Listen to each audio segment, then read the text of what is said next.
Kufa, 122 AH. A grandson of Hussein raises his sword against an empire. His name was Zayd ibn Ali. History books call it a revolt. But what if it was something bigger? A moment that quietly split the Muslim world into paths. It's still walking today. Today we open that story properly, not the version you heard in the 5-minute clip, the real one. Here's what nobody tells you. The people of Kufa begged Zayd to come. They promised him thousands of fighters, and when the moment came to actually fight, most of them vanished. This wasn't the first time. It wasn't the last time either. Something was broken in that city, and we're going to find out exactly what it was.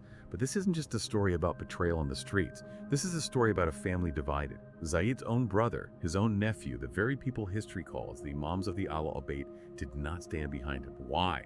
What did they know that he didn't? And why does almost nobody talk about this part out loud? This is the missing dots. We don't do comfortable history. We don't do the version that makes everyone feel good and ask no questions. We go back to the actual sources.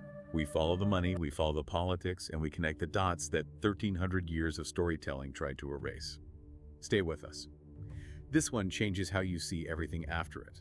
Yeah, I mean, I'm so glad we're starting right here with just the raw history because, you know, when you strip away the layers of propaganda that all these different groups layered on centuries later, you find a story that is just profoundly human. Right. We aren't here to attack anyone's beliefs or defend any empire today. We're just looking at real people making really agonizing decisions under impossible pressure. Yeah, in the year 122 AH.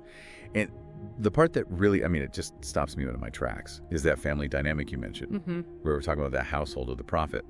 You would think, naturally, that they would be entirely united against the Umayyads, right? Like a united front. You'd think so, yeah. But Zayd's own brother, Imam Muhammad al-Bakir, and then later his nephew, Imam Ja'far al-Sadiq, they were completely at odds with his plan. So what was actually happening inside that household? It was a very real and honestly very heavy disagreement over how you survive a surveillance state because the Umayyad Empire right then was at the absolute peak of its administrative and military power. Wow. And the descendants of the prophet had already suffered devastating losses. So you have Zayd. He's brilliant, he's incredibly pious, and he firmly believed in this necessity of Khuruj. So in practical terms, that means an armed uprising, basically. Yeah. Zayd looked at the situation and believed that a true leader, a true imam, just could not sit quietly while the state oppressed people. Right. You had to draw your sword against tyranny. The leadership had to be earned through public physical action, even if the math said you were going to lose. So he felt the only way to prove you were the rightful leader was to literally put your life on the line in the street. Exactly. But at the same time, and this is crucial, he was incredibly pragmatic about how he built his movement. How so? Well, Zayd actually accepted the legitimacy of the first two caliphs, Abu Bakr and Umar. He promoted this legal doctrine. It's known as Imat al-Mafdul. Imat al-Mafdul. Right. Mechanically, what this meant was he believed it was acceptable for a less virtuous leader to rule if it prevented civil chaos.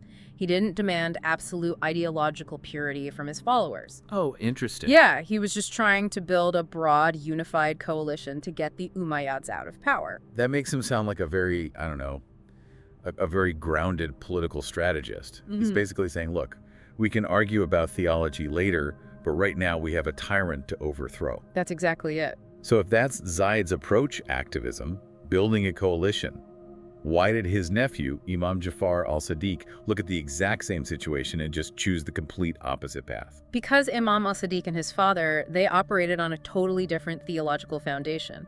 They believed in Nas, which is divine designation. Okay. To them, the Imat was not some political office you had to win in a street fight. It was a spiritual and scholarly station that you inherited. Right. It's a completely different paradigm. Totally. And because of that reality, they practiced taqiyya. Now, we often translate that as quietism, but in day-to-day life under the Umayyads, it meant survival. It meant staying alive. Yeah, it meant operating underground. It meant telling your followers to blend in, preserve their knowledge, and avoid drawing the attention of the state. Because they believed picking up a sword right then wasn't bravery, it was volunteering for a mass grave. Subhanallah. And Imam al-Sadiq actually specifically warned Zayd about going to Kufa. He told him the Kufans were traitors of promises and that it was a trap. A trap. It's like, it makes me think of being caught in a massive forest fire. Zayd looks at the flames and thinks, the only honorable way to survive is to light a backfire, draw his sword, and fight the flames head on. even if he burns in the process. Right. But al-Sadiq looks at the exact same fire and believes the only way the family survives is to dig a trench, get completely underground, and just wait for the fire to pass so they can emerge and replant the forest later. That captures the tension perfectly. It wasn't that one was courageous and the other was fearful. It was this structural schism over what their duty actually was. Right. Zayd believed the role of the imam was contingent on fighting the tyrant. If you don't fight, you aren't fulfilling the role. But Imam al-Sadiq believed the authority was unconditional, whether you held a sword, sat on a throne, or, just taught quietly in Medina. The quietest approach was a strategy. A deliberate, long-term strategy to build a lasting legal and spiritual foundation while these empires just exhausted themselves fighting each other. So his family warns him. His nephew tells him Kufa is going to betray him. But Zayd still goes. He goes anyway. Because the people of Kufa wrote to him, right? They promised him an army. Mm-hmm. What did those numbers actually look like before everything fell apart? Well, the historical records are pretty sobering. Somewhere between 10,000 and 15,000 men in Kufa had registered their names on Zayd's secret oath rolls. Wait, 15,000? Up to 15,000, yeah. They pledged their loyalty, they promised to fight. But when the actual combat started in the streets, when the Umayyad military finally deployed, only about 200 to 300 men stood with Zayd. An army of 15,000 shrinks to 300 in a matter of hours. Yeah. That is an absolute collapse. Yeah. And it is exactly what happened to his grandfather, Imam Hussein, decades earlier in the exact same place. How does a massive insurgency just evaporate like that? It's incredible, really. But basically, two forces broke them. One was a theological purity test, and the other was brutal economics. Okay, let's look at the theology first. Right, so hours before the battle was supposed to begin, a major faction of Zayd's supporters in Kufa came to him with an ultimatum. An ultimatum at that moment. Literally hours before. They demanded that Zayd explicitly curse and disavow Abu Bakr and Umar. They wanted him to denounce the early caliphs to prove his ideological purity before they would agree to fight for him. But we just established that Zayd's whole strategy was pragmatic. He respected them. Exactly. So he refused their demand completely. His recorded response was, "They were ministers of my grandfather, and I speak only good of them." Wow. And because he refused to meet this extreme sectarian demand, this massive faction simply walked away. But he just left. They abandoned him. The Arabic word for they abandoned or rejected is rafadu. And this specific moment, right there on the streets of Kufa, is where the term al-Rafida, the rejectors, was coined in Islamic history. Okay, I hear that, but I have to pause here. Sure. You have a highly trained Umayyad army marching on your city. Are we really supposed to believe that thousands of men decided to have a historical book club debate when swords were literally being drawn? Right, it sounds absurd. Like, people don't suddenly care about ideological purity when they're about to die. They were terrified and looking for an excuse to run, weren't they? You are hitting on the raw reality of human nature in a war zone. The theology was the convenient excuse, but the economy was the actual driver. The economy. Yeah. And this brings us to the Umayyad governor of Iraq, Yusuf ibn Umar al-Thaqafi. Yusuf was a very calculating man. He understood that Kufa was a garrison city, an amsar. Almost every man there depended on state stipends, which were called the ata, to feed their families. Oh, wow. Right. So Yusuf didn't just deploy soldiers, he deployed economic terror. He announced that he would permanently cut the state stipends for anyone whose clan joined Zayd's revolt. So it's not just your life on the line. If you fight, your family literally starves. Exactly. And Yusuf went a step further to make absolutely sure they felt that reality. He ordered the population to gather inside the great mosque of Kufa, and then he literally locked the doors. He locked them in. He trapped the men inside. Imagine the visceral feeling inside that mosque. It's hot. People are panicked. The Umayyad soldiers are outside guarding the doors. Yeah. You're sitting there shoulder to shoulder with your neighbors, realizing that if you break out to go join Zayd, you are forfeiting your paycheck and basically signing a death warrant for your wife and children. It's the ultimate hostage situation. Yeah. When you frame it like that, it stops being a story about unique cowardice. It becomes a deeply tragic, entirely rational economic choice. The Umayyad state didn't just beat them with swords, they put their hands around Kufa's throat economically. Right. Which actually shifts the lens entirely. We are so used to looking at this as a religious tragedy, a battle of good versus evil. But if you are sitting in Damascus, if you are the Umayyad Caliph Hisham, You aren't looking at this as a theological dispute, are you? Not at all. Caliph Hisham is often portrayed in popular stories as this cartoonish villain driven by an irrational hatred for the Prophet's family. Right, the classic bad guy. Yeah. But if you look at the state archives, Hisham is a master administrator who is staring down an imperial collapse. Really? At that time? Yeah, at the exact time of Zayd's revolt, the Umayyad Empire was bleeding money.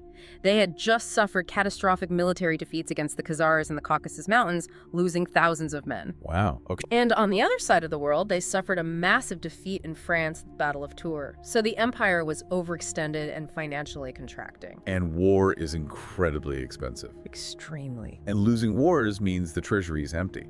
So where is the money supposed to come from? It came from Iraq. Iraq's land tax, the Kharaj, was the lifeblood of the entire empire. Hisham literally could not afford to lose control of Kufa.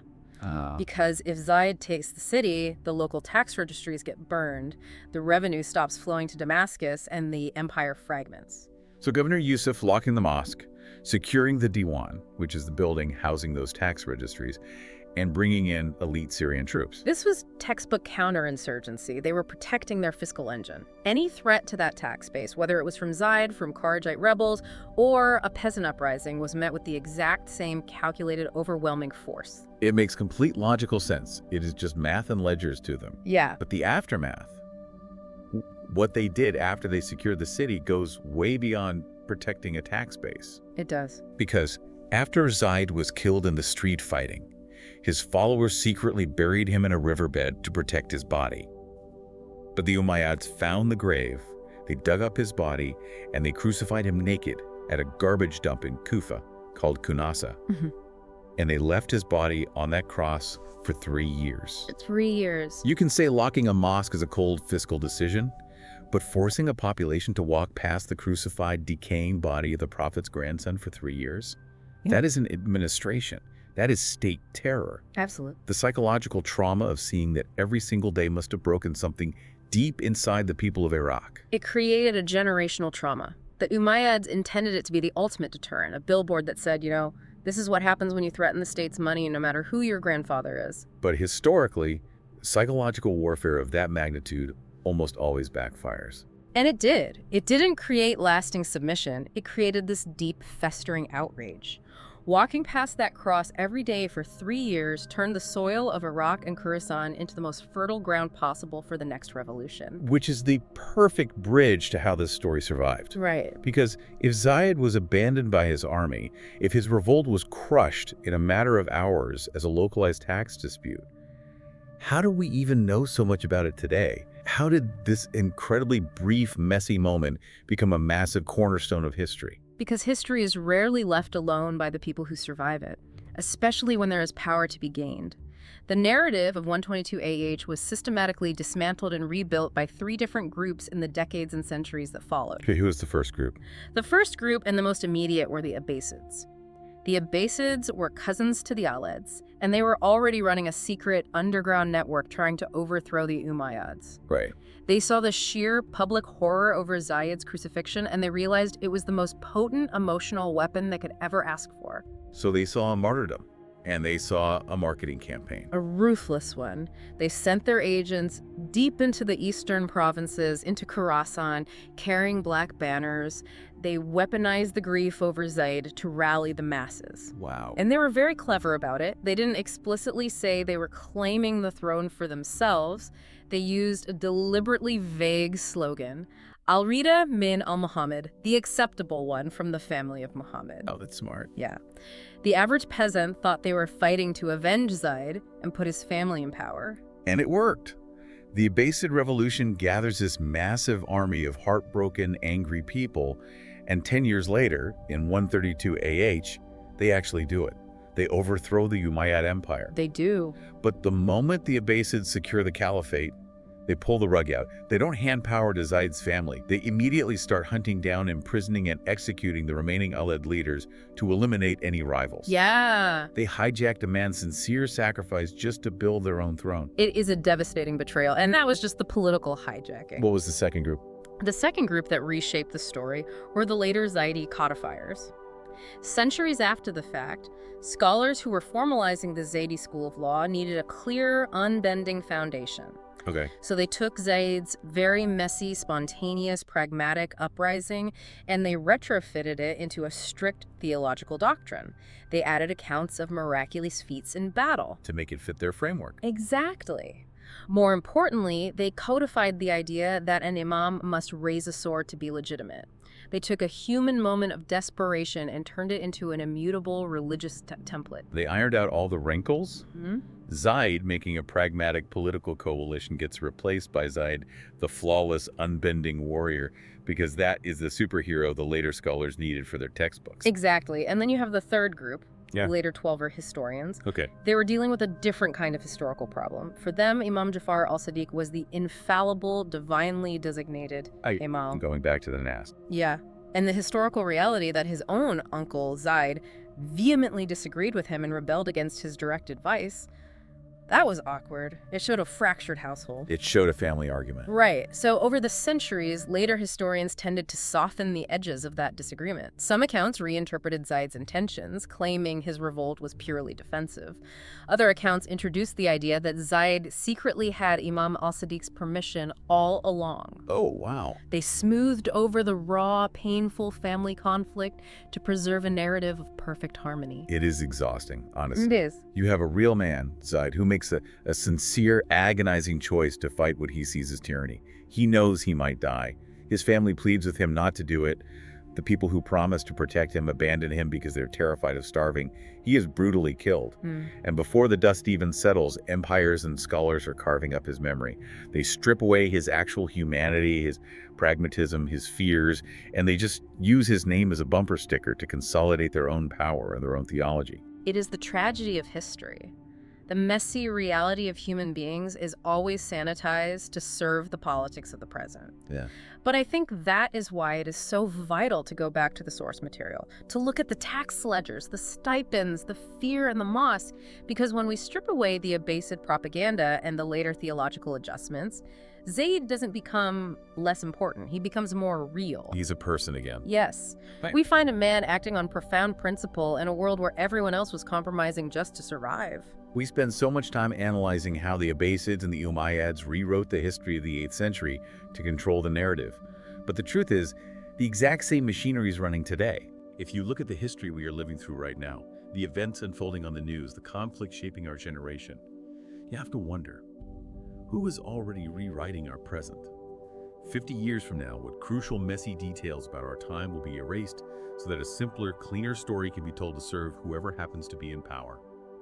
We judge the people of Kufa for getting manipulated, but we are swimming in the exact same waters. To rebuild your mental peace and legacy today, give charity, sponsor a student, and plant a tree. May Allah grant us success. Don't forget to be... Come on, let's go. Don't forget to follow this channel, The Missing Dots. Thank you.